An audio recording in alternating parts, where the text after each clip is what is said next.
அல்லேலூயா. இந்த வேதவசனத்தில் அரண்னு சொல்லி 2-3 இடத்துல வருது. 2வது வசனத்தில் உமது செவியை எனக்கு சாய்த்து சீக்கிரமாக என்னை தப்புவியும், நீர் எனக்கு பலத்த துருகமும் எனக்கு அடைக்கலமான அரணுமாயிரும். அடுத்தால இன்னொன்று 4வது வசனம், அவர்கள் எனக்கு மறைவாய் வைத்த வலைக்கு என்னை நீங்களாக்கி விடும், தேவரே எனக்கு அரண். அடுத்தால 21வது வசனத்தில், கர்த்தர் அரணான நகரத்தில் எனக்கு தமது கிருபையை அதிசயமாய் விளங்க பண்ணினபடியால் அவருக்கு ஸ்தோத்திரம். அல்லேலூயா. அரண் என்றால் என்ன?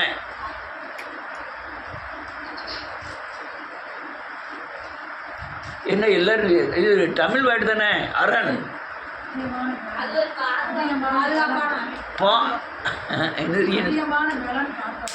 பாதுகாப்பு வேற. அரண் என்ன சொல்ல, நீங்கள் சொல்லல ஒன்று தான், ஒன்று கொஞ்சம் கொஞ்சம் ஊட்டி வருது, அவ்வளோதான். அல்லேலூயா. அரண் என்ன? பாதுகாப்பு. அரண்னா இந்த உலகத்தின் பலத்தை, நம்முடைய பலத்தை, உலகத்தின் பலத்தை காட்டிலும் ஒரு சக்தி நம்மை ஆளுவது. அல்லேலூயா.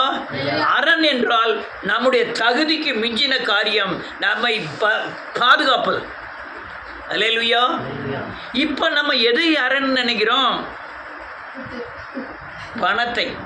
எப்படி அரண்? வேற எதை அரண் என்று நினைக்கிறோம்? பேபி நினைக்க நம்ம தாய்மாமனவர்கள் நமக்கு அரணாக இருப்பார்கள். தாய்மாமனுக்கு ஒரு பகுதியை உண்டு தெரியுமா அவளுக்கு?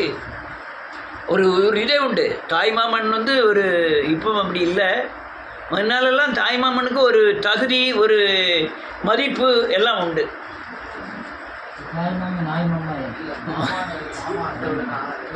பிரியமாக போவாங்க, பிரியமாக இருப்பாங்க. தாய்மாமன்னா ஒரு நம்ம மச்சினனுக்கே வேற தான், அவனுக்கே ஒரு உரிமையெல்லாம் உண்டு. அல்லேலூயா. ஆனால் இது எல்லாமே அரண் கிடையாது. பணமோ உங்கள் பலமோ தாய்மாமனோ யாருமே உலகத்தின் மாம்சத்தில் வந்து யாருமே அரண் கிடையாது, பாதுகாப்பு கிடையாது. அவங்க அல்லேலூயா நம்மை விடுவிக்கக்கூடிய தன்மைகள் அவங்களுக்கு இல்லை. ஒரு நாள் ஜான் வெஸ்லி என்ன செய்கிறாரு, ஒரு பெரிய கடாயை வாங்குறாரு, 25 கிலோ கடாயை வாங்கி நல்ல சமையல் பண்ணுறாரு, பிரியாணி போட்டுறாரு. போட்டு தீமோத்தேயை கூப்பிட்டு, நம்ம ராமன் போட்டுருப்பார்ல பெரிய தாத்தா, அவங்க வீட்டில் எல்லாத்தையும் கூப்பிடு. அடுத்த தாத்தா வீட்டில் எலிசபெத் அங்கே போயிருப்பா, மணியை கூப்பிடு. நம்ம தாய்மாமன்ற நம்ம யாரு சித்தப்பாவை கூப்பிடு, கொட்டாளத்தில் போய் கூப்பிடு, எல்லாத்தையும் கூப்பிடுன்னு சொல்லிட்டான். இவன் போன தீமோத்தேயு போய் என்ன செய்கிறான், தெருவில் நின்று கத்துதான். எங்கள் வீடு தீ பிடிச்சிட்டு யாராவது வந்து காப்பாற்றுங்க காப்பாற்றுங்க காப்பாற்றுங்கன்னு கத்துக்கும்.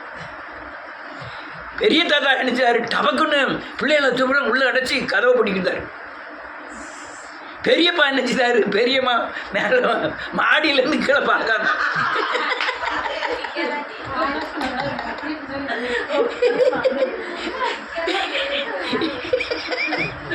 அடுத்த தாத்தா வீட்டில் எல்லா தாத்தாவும் கதவை மூடிட்டு இருந்துட்டாங்க. மேல் வீட்டுக்காரங்க கீழ் வீட்டுக்காரங்க எல்லாரும் ஒவ்வொரு வாளியை தூக்கிக்கிட்டு தண்ணியை தூக்கிட்டு ஓடியாராங்க.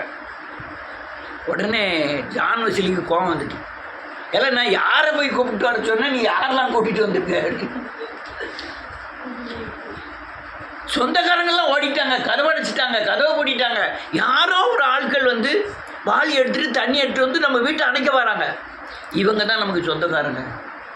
அவங்கெல்லாம் சொந்தக்காரங்கள்ல முதல்ல பிரியாணி இவங்களுக்கு போடுப்பா அப்படிங்க அங்கே மாற்றி. இப்போ நீங்கள் யார் அரணா நினைப்பீங்க? யார் பாதுகாப்புன்னு நினைக்கிறோமோ அவங்க பாதுகாப்பு இல்லை. யார் நம்மை காப்பாங்கன்னு நினைக்காங்களோ அவங்க துரோகியாக மாறிடுவாங்க. அல்லேலூயா. நம்ம வாழ்க்கையில் யாரை நம்புகிறோமோ அவங்க தான் உலகத்தில் பெரிய துரோகியாக மாறுவாங்க. ஆனால் தேவன் ஒருவர் தான் உங்களுக்கு அரணாயிருப்பார். அல்லேலூயா. தேவன் ஒருவர் தான் உங்களுக்கு பாதுகாப்பாக இருப்பார்.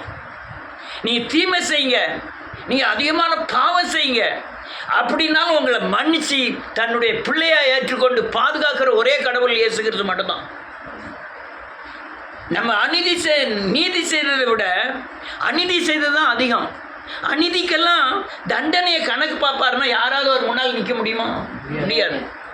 ஆனால் அவ்வளோத்தையும் மறந்து தேவன் அல்லேலூயா நீதி செய்கிற தேவனாக இருக்கிறபடினாலே, இரக்கமுள்ளவராக இருக்கிறபடினாலே அவர் நம்மை நேசித்து இம்மட்டுமாய் பாதுகாக்கிறார். அல்லேலூயா. நான் அநேக நேரத்தில் நினைப்பேன், எங்கள் தெருவில் அநேக குடும்பங்கள் காலியாயிட்டு. எங்கள் வீட்டுக்கு அடுத்தால எங்கள் தாத்தா அவங்க தாத்தாலாம் ஒன்றா பிறந்தாங்க. அவர் பிள்ளைகள்லாம் இருந்தது. 4 பிள்ளைகள், 4 ஆம்பளை பையன், ஒரே பொண்ணு. ஒரே பொண்ணுக்கு ஒரு பையன் ஒரு பொண்ணு. அந்த மன்னார் கோயிலில் கட்டி கொடுத்தாங்க. அவனுக்கு மச்சினேன் 18 வயசு ஆகுது, அதுக்குள்ளே கல்யாணத்தை முடிச்சிட்டாங்க. வீட்டம்மாவுக்கு கர்ப்பிணி. கூட சேர்ந்த மச்சினை கஞ்சாவை குடிச்சிட்டு நடு ரோட்டில் வெட்டி போட்டான். வெட்டி போட்டுட்டு தாய் மாமன் வந்து மாப்பிள்ளை அங்கே வெட்டி போட்டுக்க போய் பாருன்னு சொல்லிட்டு ஒம்பட்டில் போயிட்டான். அவனும் அவளுக்கு 18 வயசு பையன்தான். பிறகு அந்த அம்மா அவங்க அக்கா மருந்தடிச்சு செத்துட்டு அந்த மகளை கொண்டு இங்கே தாய் மாமனை கட்டி கொடுத்தாங்க. இவனுக்கு வயிற்றில் ஏதோ பிரச்சனை அந்த குடும்பமே லாஸ் ஆகிட்டு. ஒருத்தருமே பாதுகாக்கலை.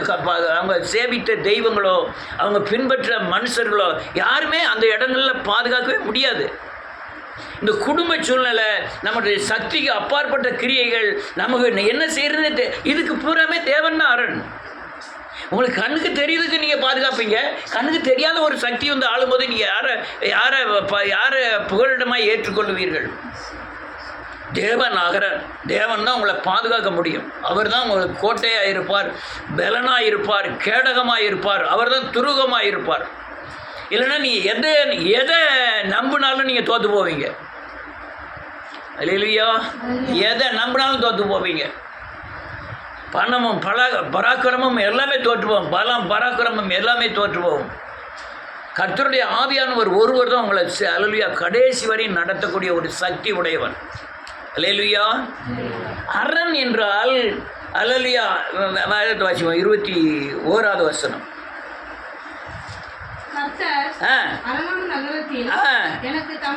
கிருபையை அதிசயமாய் விளங்க பண்ணினபடியால் அவருக்கு சோத்திரம். வேதம் சொல்லுது அரணான ஒரு நகரம் இருக்கிறது என்று வேதம் சொல்லுகிறது.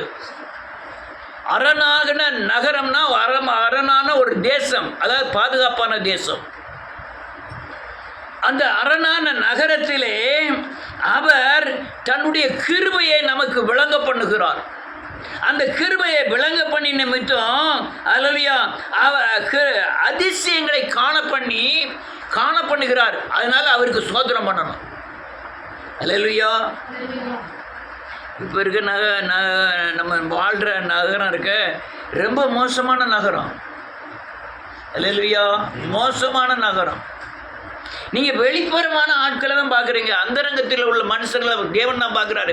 அவருடைய பார்வையின்படி பார்க்கும்போது இந்த பூமியில் வாழ்கிற யாருமே அல்லேலூயா சரியான வேதம் சொல்லுகிறபடி பரிசுத்தமோ, வேதம் சொல்லுகிறபடி பாவத்துக்கு பயப்படுகிறவர்களோ, அநீதிக்கு பயப்படுகிறவர்களோ இல்லை. ஏன் ஒருத்தருக்கு பாவம் செய்யலை தெரியுமா? போலீஸ் அடிச்சிருவான். எதுக்கு கலாங்களை யாருக்கு கொலை செய்யலை?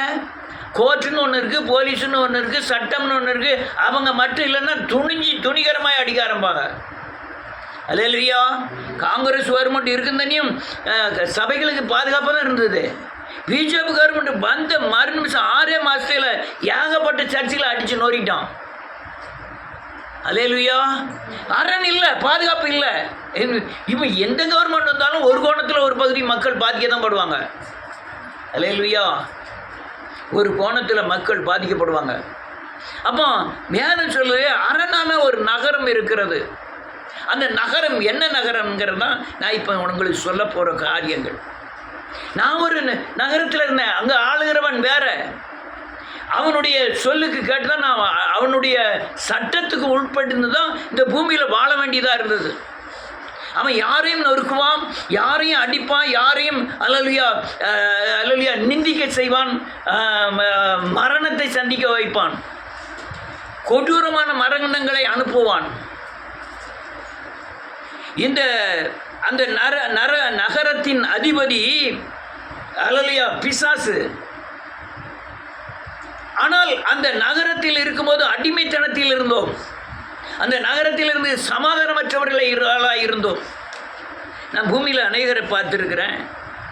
இந்த பிசாசின் அல்லேலூயா சேவிக்கிற அநேக குடும்பங்களில் எத்தனையோ குடும்பம் நல்லா இருக்க மாதிரி பணத்தில் செழித்து, போதையில் செழித்து, எப்படியாம பாவங்களில் செழித்து இருக்கிறார்கள். இன்னொரு பகுதி பார்த்தீங்கன்னா அவங்க ஏன் காயப்படுறாங்கன்னு அவங்களுக்கே தெரியாது.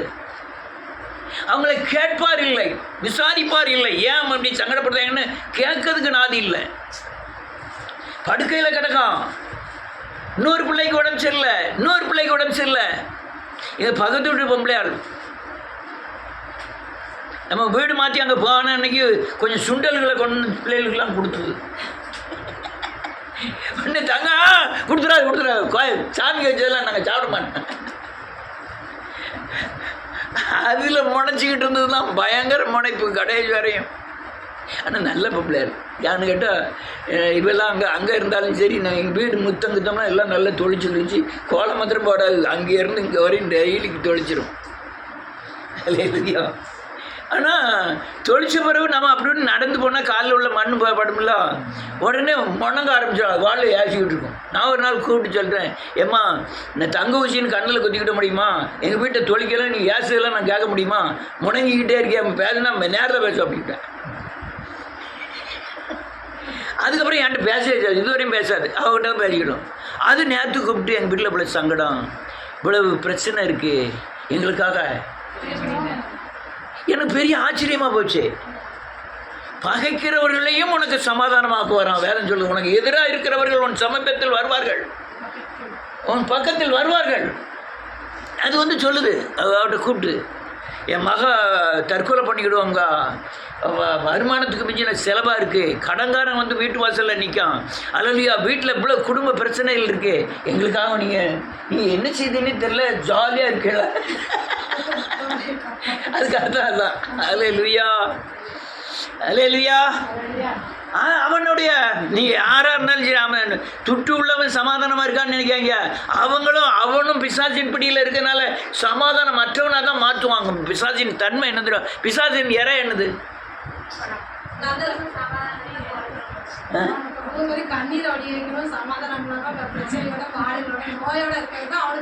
சந்தோஷமா இருக்கும். அல்லேலூயா. அவன் மண்ணை என்ன செய்வானா? தின்பான். மண் யாரு? நம்ம தான். மண்ணா இருக்கிறவன் எங்க திரும்புவான்? மண்ணுக்கு திரும்புவான். நான் மண்ணா இருக்கேன், அவனுடைய ஆகாரம் என்ன தெரியுமா? மண் யாரு? நான் தான். என்னை எதிர் மண்ணு நல்ல சாப்பாடு கொடுத்து, நல்ல உரகம் கொடுத்து, நல்ல ஜாலியாக இருக்குன்னு சொன்னாலும் ஒரு பிரயோஜனமாக இருக்கும். போட்டு கொள்ளுறது தான் அவனுக்கு சந்தோஷம். அல்லேலூயா. வேதம் சொல்லுது, அரணான நகரம் என்பது முதல் நகரம், ரட்சிப்பு என்பது அரணான நகரம். அதான் பாதுகாப்பான ஒரு தேசம்.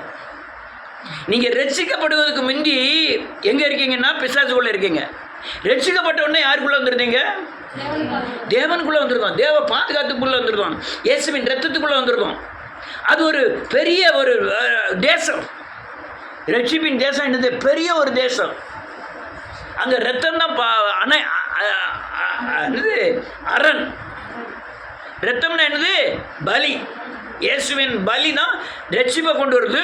அது நான் பாவம் செய்தேன்னு நீங்கள் அறிக்கை செஞ்சிட்டீங்கன்னா அந்த அரணுக்குள்ளே போகிறீங்க, பரிசுத்தாவினால் நிரப்பப்படுறீங்க, பாவ பிசாசு விலகி பரிசுத்தாவிக்குள்ளே வர்றீங்க.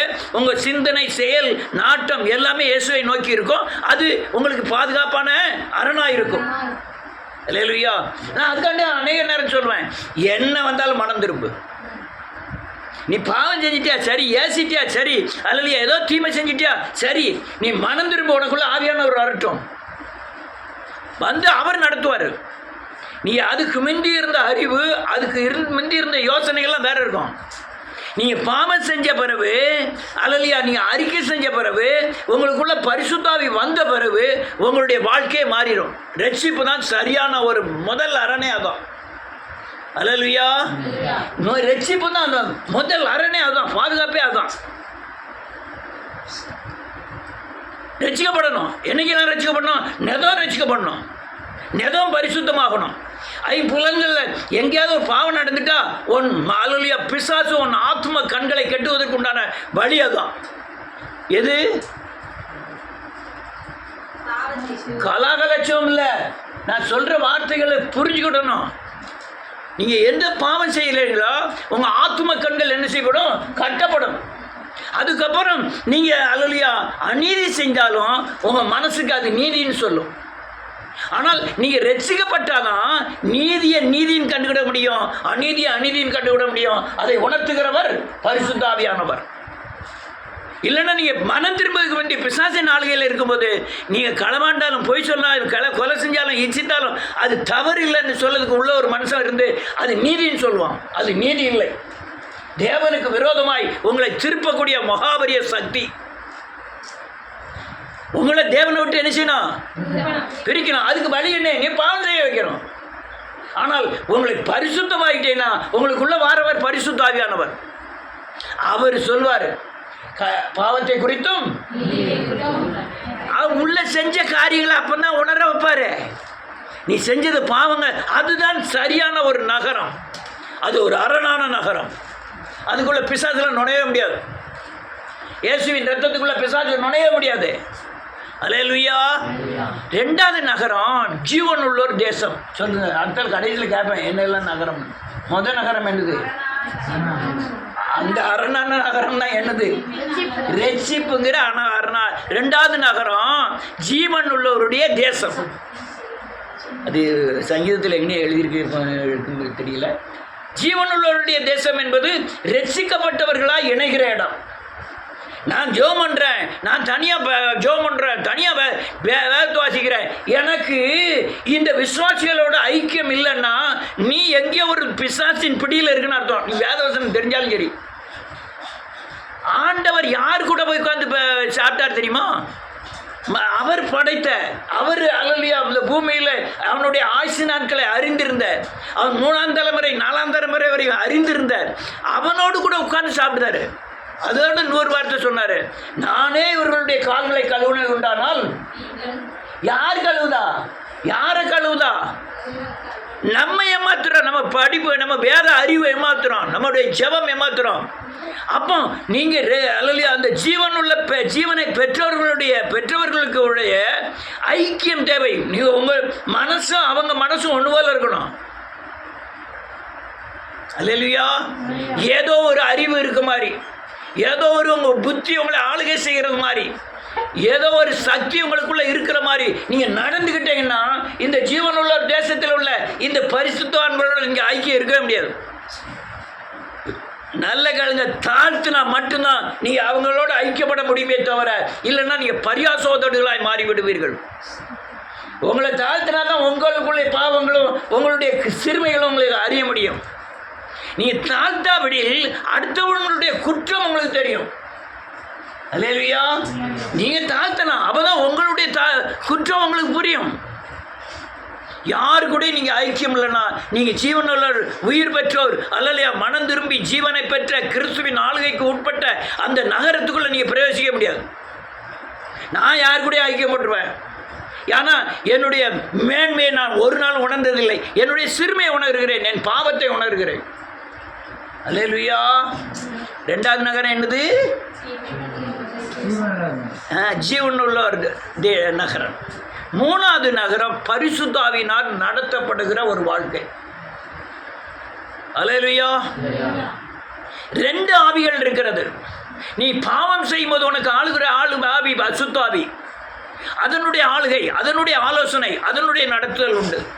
நீ மனம் திரும்பினவுடனே ரட்சிப்பை பெற்றவுடனே உங்களுக்குள்ள வருகிற பரிசுத்த ஆவியானுடைய யோசனை, ஆளுகை, நடத்துதல் அது வேறு. எந்த ஆளுகையில் நீங்கள் நடத்தப்படுறீங்க அது நீங்கள் அலசி ஆராயணும். அல்லேலூயா. எந்த ஆவியில் நடத்தப்படுறோம்? என்ன ஊம்பல் இருக்கியா?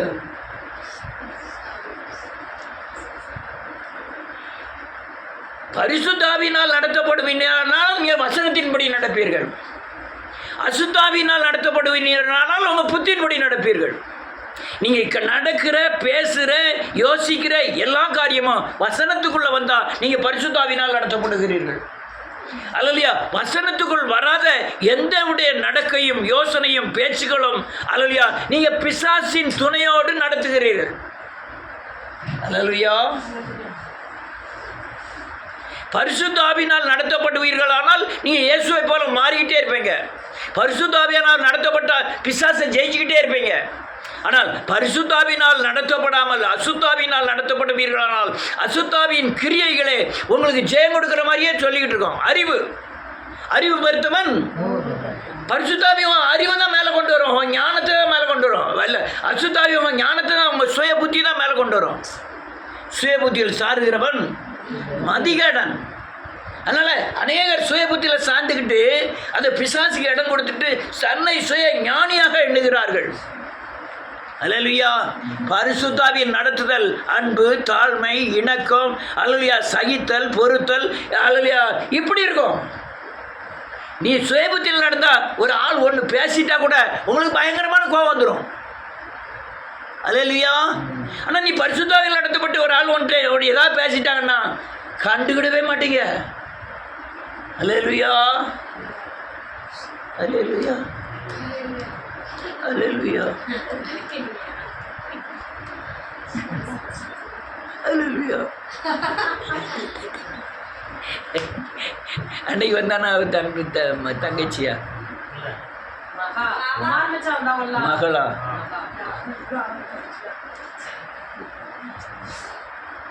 ரைட். அல்லேலூயா. உங்க அப்பாவெல்லாம் சொல்லிட்டேனே, தாத்தாவை. ரைட். அல்லேலூயா. கவனிங்க. முதல் நகரம் என்னது? ரட்சிப்பின் நகரம். அது என்னது?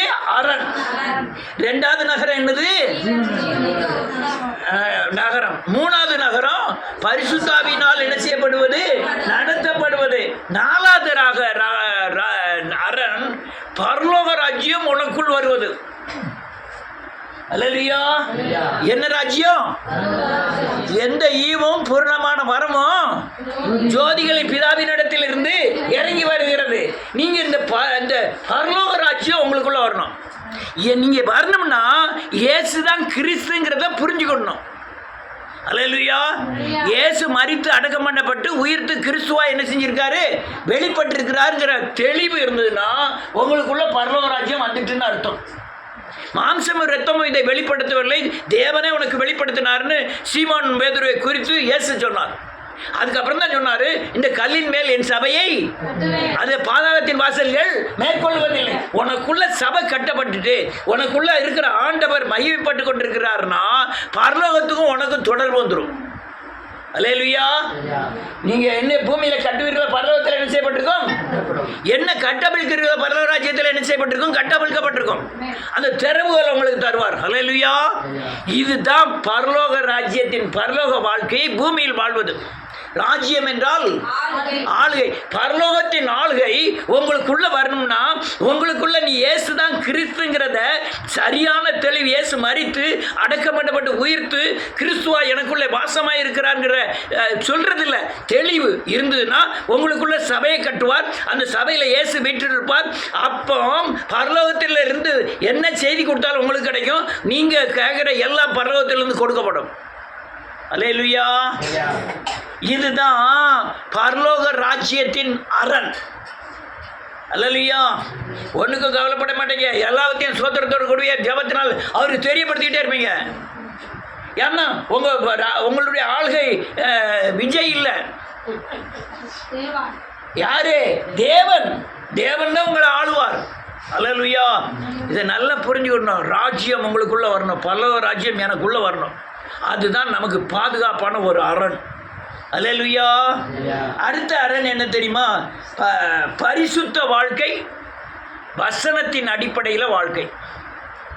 அல்லேலூயா. என்ன வாழ்க்கை? முதல்ல நீங்க ஐம்புலன்களில் அல்லேலூயா பரிசுத்த ஜீவியம் இருக்கான்னு பார்க்கணும். ஐம்புலன் என்னலாம்? யாரோ சொல்றாங்க கண், காது, மூக்கு, வாய், உணர்வு. இது செய்கிற கிரியைகள் வசனத்தின் அடிப்படையில் இருந்ததுன்னா நீங்க பரிசுத்தாவினால் நடத்தப்படுகிறீங்கன்னு அர்த்தம். வசனத்தின் அடிப்படையில் பரிசுத்தாவி உங்களை வசனத்தின் அடிப்படையில் நடத்துறாருன்னு அர்த்தம். என்ன சொன்ன ஐயா? உங்களதான் சபை மூப்பர். நீங்கள் சபை மூப்பராக இருந்தாலும் இப்போ 20 வயசு ஆகுது உங்களுக்கு. இல்லையா? சபை 20 வயசுனா நிச்சயமாக ஒரே சிரிப்பாக இருக்க.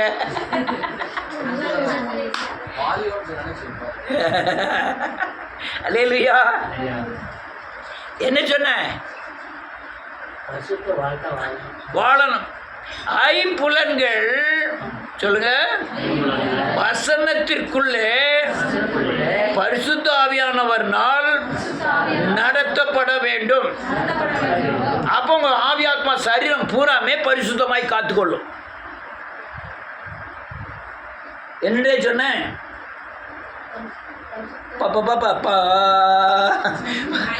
ஐம்புலன்கள் சொல்லு பரிசுத்த வேத வசனத்திற்குள் நடத்தப்பட்டால் பரிசுத்த ஆவியானவரின் நடத்துதல் ஆகும். ஐம்புலன்கள் மீறினா பிசாசினால நடத்தப்படுதுன்னு அர்த்தம். ஆமென். உன் கண்ணு தவறு செய்யும் போது உன் இருதயம் சொல்லணும் அது வசனத்துக்கு விரோதமாக இருக்கு மகனே, அந்த கண்ணை சரி செய்யணும்னு சொல்லணும். அது பரிசுத்தாவி சொல்றாரு. உன் காது தவறான காரியங்களை கேட்டு உன் இருதயம் ருசிக்குன்னா மாம்சமும் மனசும் என்ன செய்யுது?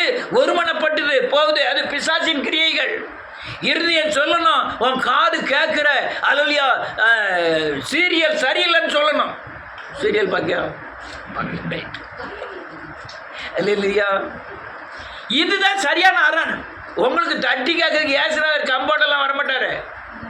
உங்களுக்குள்ள பரிசுத்த ஆவியானவர் தான் உங்களை சீர்படுத்திக்கிட்டே இருப்பார். அதுக்கு நம்ம என்ன செய்யணும்? இடம் கொடுக்கணும். இடம் கொடுக்கணும். இருதயம் கடினப்பட்டு போகாதபடி அவர் சொல்றதுக்கு கேட்டு இணங்கணும். ஐம்புலன்கள் வேத வசனத்திற்குள் நடத்த பரிசுத்த ஆவியானவர் ஒவ்வொரு நாளும் பகிரங்கமாய் முயற்சி செய்வார். அல்லேலூயா. ஏன் முயற்சித்தாரு? ஓ ஆவியாத்மா சரீரம் பரிசுத்த பாதிக்கப்படும்.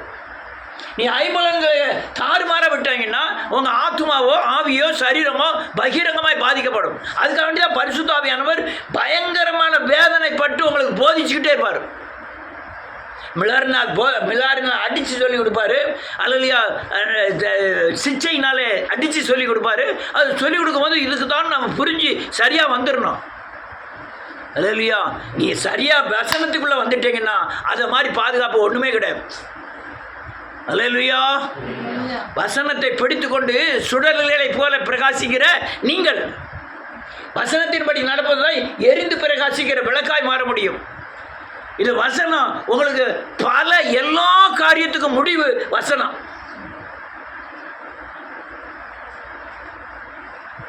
எல்லா காரியத்துக்கும் முடிவு வசனம். வசனத்தை ஆராய்ந்து அறிந்து பார்த்து இதுல எது சரின்னு பார்க்கணும். அல்லேலூயா. நான் அநேக நேரம் உங்க வாழ்க்கையை வசனத்தில் தேடுங்கன்னு சொல்வேன். எங்கேயாவது குறை இருந்ததுன்னா உங்களுக்கு தெளிவு இல்லையா, உங்களுக்கு பிரச்சனையா, உங்க வாழ்க்கையை வசனத்தில் தேடுங்க. அது பெரிய அரணான ஒரு நகரம். அதுக்கு அந்த முடிவே கிடையாது. அந்த அறிவே வேத அறிவே வித்தியாசமானது. அது பகிரங்கமாக உங்களை விடுதலை ஆக்கிறோம். அல்லேலூயா. இது அரண். இதுதான் பயங்கரமான உங்களுக்கு பாதுகாப்பை தரக்கூடிய ஒரு கோட்டை. அதுதான் மகாபெரிய கேடகம். அதுதான் உங்களுக்கு பலனாக இருக்கும். எல்லா நேரத்திலையும் இந்த பாதுகாப்பு மட்டும்தான் இந்த உலகத்தில் உங்களை வாழ வைக்கும். இதுலேருந்து எங்கே தவறுனாலும் சரி உங்கள் வாழ்க்கை ரொம்ப மோசமாக இருக்கும். வெளியே பவுடர் போட்டிருப்பீங்க, உள்ளே அழுதுட்டுருப்பீங்க. அல்லேலூயா. அப்போ என்னெல்லாம் அரண்? ரட்சிப்பு அரண், ஜீவனுள்ள நகரம் ஒரு அரண், பரிசுத்த ஆவியின் படி நடத்துதல் ஒரு அரண், பரலோக வாழ்க்கை வாழ்க்கை, பரலோக ராஜ்ய வாழ்க்கை ஒரு அரண். வேத வசனத்தை அடக்கி ஆவியானவர் சொல்லுக்கு கீழ்ப்படிந்து வாழ்றது ஒரு அரண். அல்லேலூயா. இதுதான் ஒரு கிறிஸ்துவ ஜீவியத்துக்கு முதுகெலும்பே தான். இதில் நீங்கள் எங்கே தவறுனாலும் நீங்கள் வெளியே நல்லா இருப்பீங்க, உள்ள சஞ்சலப்பட்டுக்கிட்டு இருப்பீங்க. உனக்கு 10 கோடி பணம் வேணுமா, ஆனால் ஆத்ம சந்தோஷம் வேணுமான்னு கேட்டால் எனக்கு பணத்தோட ஆத்ம சந்தோஷம் தான் தேவை.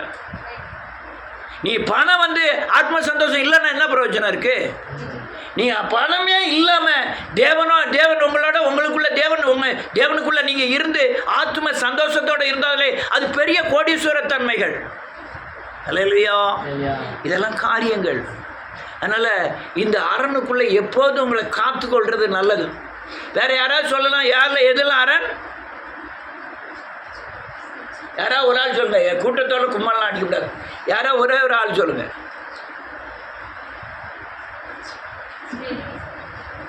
என்னாச்சு? யாருனாலும் சொல்ல, யாரும் அவ சொல்லுது நீ சப்போர்ட்டா? ரைட்டு, சொல்லுங்க. இது என்ன கோமாளித்தனமா இருக்கு? அரண், அரண், அரண், அரண்,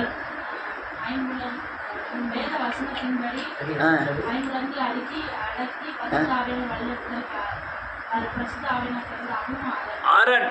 இந்த அரணுக்குள்ளே இருந்தீங்கன்னா இந்த உலகத்தில் பாதுகாப்பான ஒரு வாழ்க்கையை நீங்கள் வாழ முடியும்.